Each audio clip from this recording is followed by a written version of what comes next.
From songs about stalkers to ones you won't believe are about communism. Stay tuned to number 1 to find out which of your favorite songs have hidden meanings.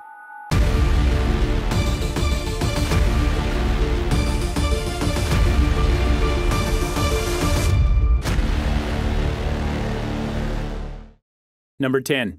Every Breath You Take by Police. You know that a song has a really deep and dark meaning when even the singer who made the song noted how dark it was. A great example of this is Every Breath You Take by Police. At first you might think that the song is about a love that is undying, or two people loving each other so much that they'll be there for every breath you take. Though, not so much. Here's an excerpt from the song. Listen closely to the words. Every breath you take, every move you make, every bond you break, every step you take, I'll be watching you. Focus specifically on that last line. Doesn't that sound off?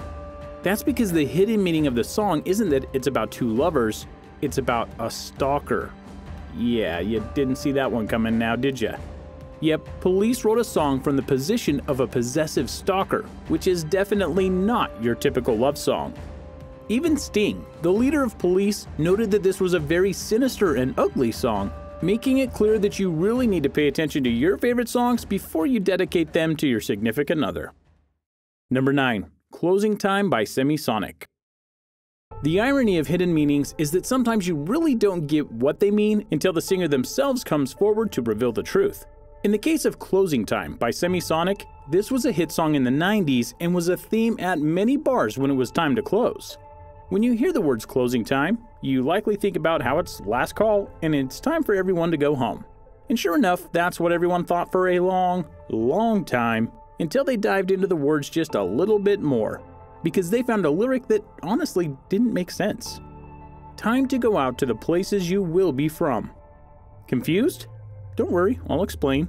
This line was actually part of the true meaning of the song, childbirth. Specifically, the lead singer of Semisonic's first child had been born and the idea of childbirth was in his mind. That line above is actually about being taken from the hospital and put into the world at large. And instead of being bounced from the bar, you're actually being bounced from the womb, apparently. According to Dan Wilson, my wife and I were expecting our first kid very soon after I wrote the song. I had birth on the brain. I was struck by what a funny pun it was to be bounced from the womb. Number 8. Total Eclipse of the Heart by Bonnie Tyler.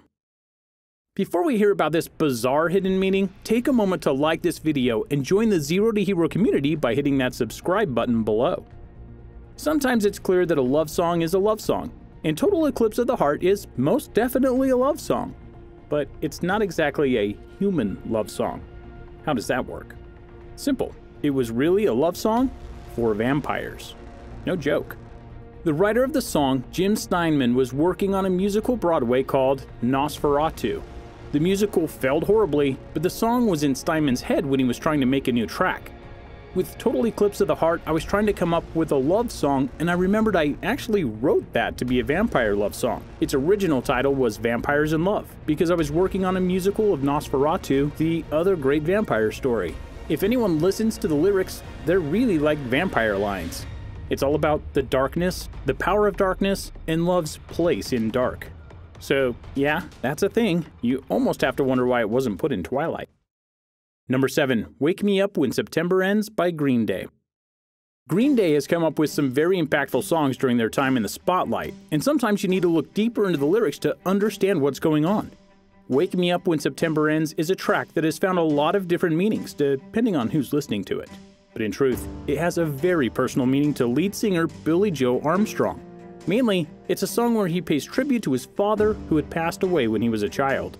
The lyrics, like my father's come to pass, 20 years has gone so fast, wake me up when September ends.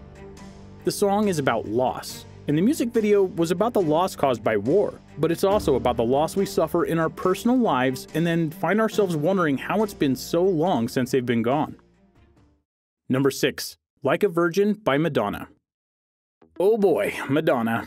So much you can say about her, but let's focus on the music.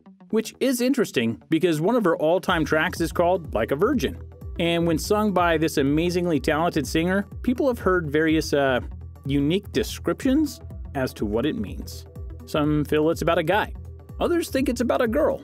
The irony is that it's because of Madonna and her singing that's caused the message to be skewed, because it's not about a guy or a girl at all. It's just about the concept of relationships.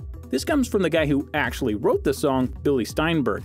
He noted in an interview that it was about the rebirth that happens when you go from a bad relationship to a new one, and it's exciting. I'm starting a new relationship and it just feels so good. It's healing all the wounds and making me feel like I've never done this before, because it's so much deeper and more profound than anything I've ever felt. Makes a lot more sense now, right? Number 5. Harder to Breathe by Maroon 5. Here's another case of misunderstanding, this time by Maroon 5. While they've gotten some criticism for their recent Super Bowl performance, put on a shirt, Adam, you got kids. There's no doubt of the impact they've made on the music industry, and one of their more famous tracks is the very deep song Harder to Breathe. Given the context of when it was released on the Songs About Jane album, it's easy to see how many people felt that the song was about a rocky relationship that was causing the lead singer to feel suffocated. But Adam Levine himself would later reveal that it was actually about the pressure to make music via his record label. Here's the story he recalls. The story comes sheerly from wanting to throw something. It was the 11th hour and the label wanted more songs. It was the last crack. I was just pissed. I wanted to make a record and the label was applying a lot of pressure, but I'm glad they did. It worked, and the song was a hit. Just not in the way they were writing it, I guess. Number 4. If I Ever Leave This World Alive by Flogging Molly. Okay, this one's a bit tricky, because it's not a hidden meaning, but more of a story that captures the meaning perfectly. Because if you listen to this hit song, you'll hear the lyrics, "If I ever leave this world alive, hey, I may never leave this world alive."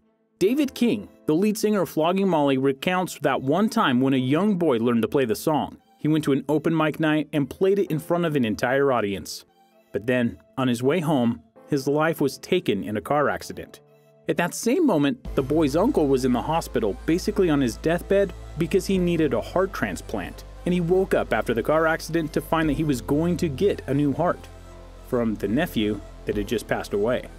In its own way, the song perfectly encapsulates the situation, as without the heart, the uncle would have died. So the nephew did leave the world, but he didn't leave the world because he's giving his uncle a new life. Number 3. Tears in Heaven by Eric Clapton. Another song that can be connected to a tragedy is that of Tears of Heaven by Eric Clapton. The renowned singer made the song during the filming of a movie called Rush for its official soundtrack. But before that period, Clapton had suffered some heavy losses in his life, including that of his son, who had fallen 49 stories from his mother's apartment building. So Clapton went into seclusion, and when he came back out, he did start making music again, but he couldn't help but write Tears in Heaven a certain way. There is a song that I've written for a movie, but in actual fact it was written in the back of my head, but it didn't really have a reason for being until I was scoring this movie, which I did a little while ago, and then it sort of had a reason to be. And it's a little ambiguous, because it could be taken to be about Connor, but it also is meant to be a part of the film. Number 2. Higher by Creed. Sometimes the way a band or singer is construed leads to meanings being seen in certain ways. That's definitely what happened with Creed, who were known to have been a very religious band. So when the track Higher came out, it's easy to interpret the song as something that means going to a higher plane of existence, such as heaven. But actually, it was about dreams. Turns out Scott Stapp heard about Hindu monks learning to master sleep in such a way that they could ascend above the nightmares that they were having. It's an interesting concept for sure, and something that Creed as a group could definitely connect to in their own personal ways, and thus, Higher was born. Number 1. Imagine by John Lennon. The Beatles are, and forever will be, one of the greatest bands in the history of the world. They have numerous number 1 tracks and albums, have had all sorts of records set, and started a craze that went the world over. But when they broke up, 2 of them arguably went into even higher fandom. Paul McCartney went on to be one of the greatest solo acts of his generation, and John Lennon went on to write one of the most beloved and hated songs in history, with Imagine.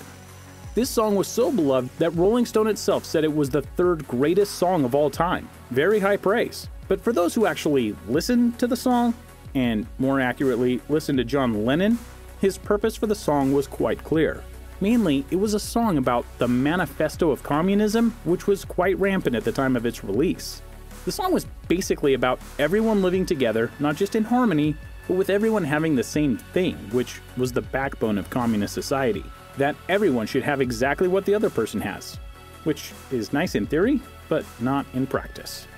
Regardless, Lennon was a communist. He said so himself. And he even noted that the reason people didn't get the meaning of the song was because he sugarcoated it. Because it's sugarcoated, it's accepted. Now I understand what you have to do. Put your message across with a little honey. Despite its meaning and communism being mostly long gone, the song is still incredibly popular today, including being used previously in a final episode of American Idol. Oh, the irony. Did you know any of these hidden meanings? Do you have any of your own that you'd like to share? Let us know in the comments below and take care.